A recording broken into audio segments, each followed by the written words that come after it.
Good morning. Good morning. Good morning, good people.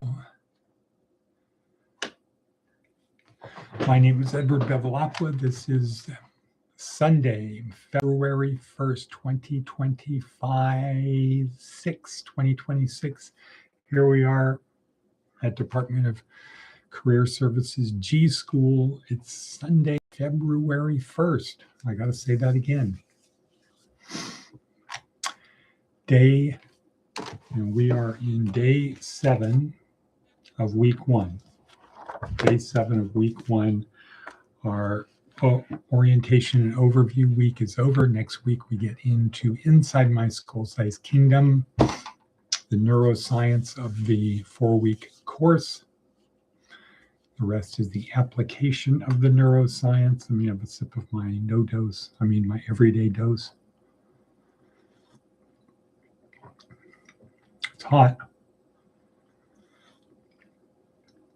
It's infused with coconut oil and olive oil, so that's good. Yeah, well, today is day we remember Gordon Cox, somebody I came to respect and admire his faith, his diligence.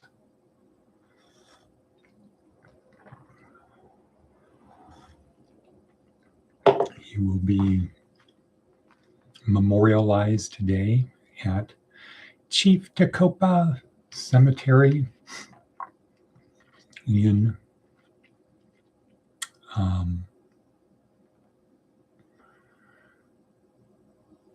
Pahrump, Kentucky, you choose. So yeah, and I hope to finish editing the book, Volume 1, so I can move on to Volume 2. This is Volume 2. And turns out the formatting of this was even worse than the formatting of the other one. So what did Jesus actually say? Also, I want to give a shout out to John Shewalter, Trucker, who's in North Carolina, took some video that we'll create a montage of. Here we are in the West, that's the East. A different place.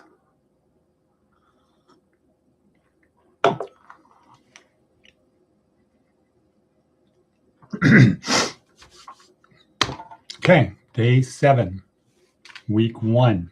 So our worksheet, which is down below, you can see it down below. While you're down there, click on the share, subscribe, like, you know the thing. Okay, so our theme of today, more trouble than it's worth. It's more trouble than it's worth. That's our Themo Memo, which also happens to be the title of Seth Godin's talk today. But let us look for the advice of an 80-year-old. Have a firm handshake. Have a firm handshake. How important is that? Okay, Maticus von Atticus, Untersergeant Ordinaire, is with us. Once again, that's 2 days in a row. Good job, Maticus von Atticus. Good job. So, once again, have a firm handshake. How important is that? According to an 80-year-old, it's very important. Have a firm handshake. And I could see that being true. And I could see that as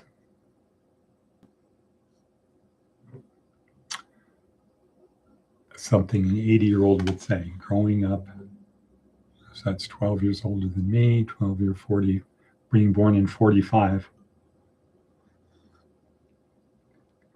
late 45. The war ended, growing up in the afterglow of World War II. Have a firm handshake. We are confident. We saved the world. All right. Next, let's Let's look at Seth Godin. Next, where'd he go? Okay, who stole Seth Godin? More trouble than it's worth. This is the hallmark of projects that turn out to be worth doing. The trouble might be a symptom that we're onto something that others don't care enough to do. They think it's more trouble than it's worth. And the things that are obviously worth doing are probably already being done. Right, the things that are obviously worth doing, they're already being done. Why? Because it's obvious. So oftentimes the things that need to be done are ones that people think it's more trouble than it's worth. Right, we could say that about the Nevada frontier. It's more trouble than it's worth. We can just go back to the old format. Right. We can, but why would we want to? It's more trouble than it's worth. That could mean you're on the right track. All right, cool, good. Why do I have two of those open? Close one, back here. So we're going to talk about Amy Cuddy. We're going to talk about today's TED Talk, which is about body language. And we're going to close by talking about what week one is. And I say to Matticus von Atticus, good for you. That's what you need to do that. Okay, so we're talking about Amy Cuddy, body language. We're going to talk about summarize week one and prepare us for week two. Amy Cuddy, Harvard Business School professor, where a requirement at Harvard is participation is a huge part of the grade. Could be 30%, 50%, 60%. I don't remember. But it's a big part of the grade. And she knew from her life experience that all participation is not the same. Some women participate less, and that's going to affect their grade. It has nothing to do with their knowledge or their ability to communicate. They are just smaller. And on the converse, you have guys that are bigger that act in a certain way that perhaps exceeds their IQ, what they know. They're just more confident. And they're therefore more persuasive, more compelling.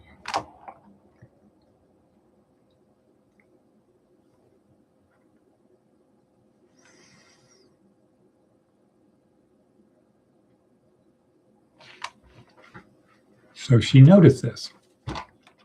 And she had an educational incident with her, so she had compassion and empathy for the more quiet women. That got her thinking, is there any chemical base to this? So she did some experiments, came out with some stuff, tested it, blah, blah, blah, et cetera, et cetera, et cetera. And we're going to unpack that a little bit.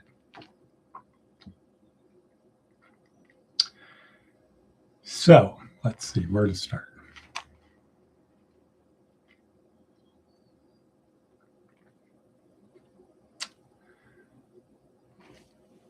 People, let's start with her theory. We are all used to this concept of body language, where we can read somebody else's mind by looking at their body language, nonverbal communication. You know, they're like this or like this or like this or whatever it is, how they stand, chin up, chin down, head cocked, whatever, body language. So we get an idea of what's going on with that person from their body language. We're all used to that. Then there's the second type that we're all pretty much used to, but we don't practice it much. And that's my body language to you. I'm mainly reading your body language to me to figure you out, but I'm not really doing a lot consciously of what do I want you to perceive from my body language. Okay. Amy Cuddy took it one step below that. And that's the significant thing. That's the key thing. She asked the question, does my body language tell me something about me? And if it does, are there things I can consciously do that affect me chemically so that physically I will project better? Are there things I can consciously do to improve the body language I give off to other people? And the answer was yeah. So she broke it down to the neuroscience of the thing. When I am big or when I am small, is my body chemistry different? And she found out, yeah, that people who are victorious in sports, when they have a lot of confidence, when they do things like this, they have a lot of testosterone in their body at that moment. They produce a lot of testosterone. And this is kind of a universal symbol of being successful. And she says blind people even do it. People who are blind from birth, when they win athletic events or they do something, they make themselves as big as possible. And the body chemistry is a lot of testosterone. So maybe it's the testosterone that makes us feel good to be very expansive. Conversely, when people were shrunk down, maybe holding their neck, crossing their legs, they had more cortisol in their system. So she found there is a direct relationship between testosterone and being large and cortisol and being small. So then she went one step further and said, well, if I do the things that testosterone makes me do, if testosterone makes me do this, by doing this, will I release testosterone? And she found out, yeah. These are through saliva tests. Yeah. And if I make myself small, will I release more cortisol? And she found, yeah. So her one sentence thing is fake it till you become it. If you have testosterone, you tend to feel more confident. Be big. Now, for Atticus von Atticus, that might be, when you're putting a hoodie over your head and you've got this big clothing thing on the outside of you, you're making yourself small and you have more cortisol. The world doesn't look as bright. There's a bit of a brain freeze going on there versus confidence. And Amy says that people who are confident tend to think that they're better at even things like games of chance, where there's no level of skill involved. People who have a lot of confidence think that they bring something, that they're better at games of chance than they can possibly be because it's pure chance. But they think their confidence is so much that they think that. Okay, so what does all of this mean for us? First law of power. Power perceived is power achieved. What people think you are, you are. If people think that you're strong, to them you are strong. If people think you're confident, to them you are. Power perceived is power achieved. Shock and awe. Right? We have an invincible army, and we're going to demonstrate it to you by flying 1,000 fighter runs, 1,000 missions a day. We're just going to keep doing things, and you can't stop us. We can just keep continuing doing it, taking out your infrastructure bit by bit, piece by piece. And so what happens is we would feel more confident as we're more successful doing that. And the people who have no ability to fight back, hopelessness, futility, things like that set in. Okay, so Amy Cuddy, our takeaway is we can release chemicals in our body that make us feel a certain way. The question is, do we have to actually do this, or can we imagine doing it? Instead of going in the bathroom and stretching for 2 minutes before an interview, what if we imagined we were doing it? What if we imagined winning the thing? What if we imagined getting the job? And that's what people have. That's a technique that is taught. Go do this, project, see yourself winning, throwing the touchdown, see yourself doing that. And on a neuroscience level, based upon what Amy Cuddy's findings were, if we did saliva tests on those people, they have released more of the good neurotransmitters. Okay, let's talk about wrapping up week 1. This is a 4-week course that every week builds on the week before, but it doesn't matter where you start, because if you go through all 4 weeks, you're going to get it. You're going to get it. Yes, it's better to start with week 1, but it's totally unnecessary. You can start anytime, any day during the 4-week period, and you just have to keep doing it. Because when you start with week 1, you have no idea where it's going to end at week 4. So if you start at week 2, you're not going to have any idea of where it's going to end. But by the time you come back to week 1, it's going to come together like a jambalaya. Okay, so we're fundamentally trying to answer 2 questions. Who am I? Why do I behave the way I do? That's it. Who am I?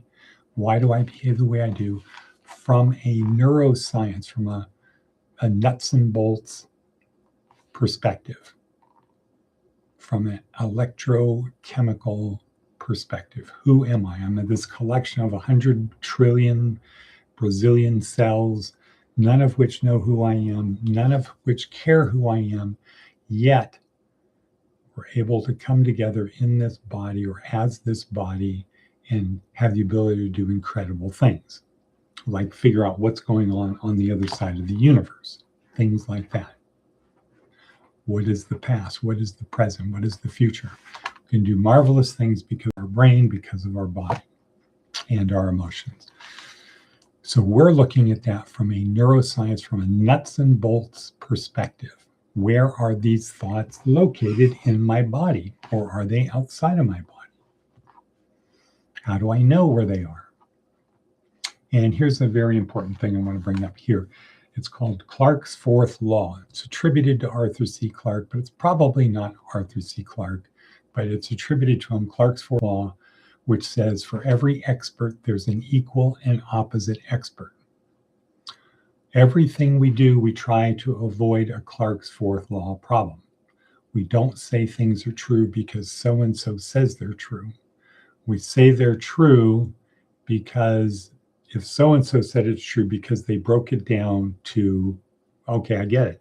It's not an opinion, it's a fact. So for example, Herculano,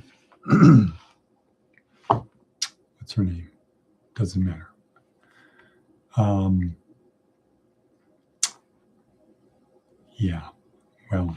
Professor Herculano figured out how to count the number of neurons in a brain. Before it was just a guess. They'd take a sample, count the number of neurons, and then say, well, this sample is 1/millionth of the size of a brain, and here's the number of neurons in that. So if we multiply it by 1,000,000, we have the number. She did a much better precise test, and then she did it for all sorts of virtually every animal that had a brain.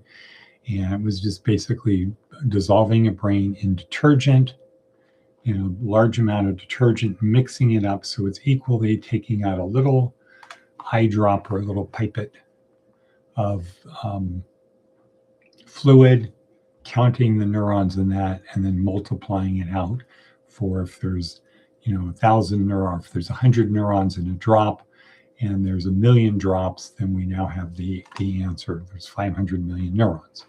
We can figure it out very easily, very precisely. It's easy to replicate and count the things. So Susanna Herculano did that. So we don't have a Clark's fourth law problem about how many neurons are in a brain.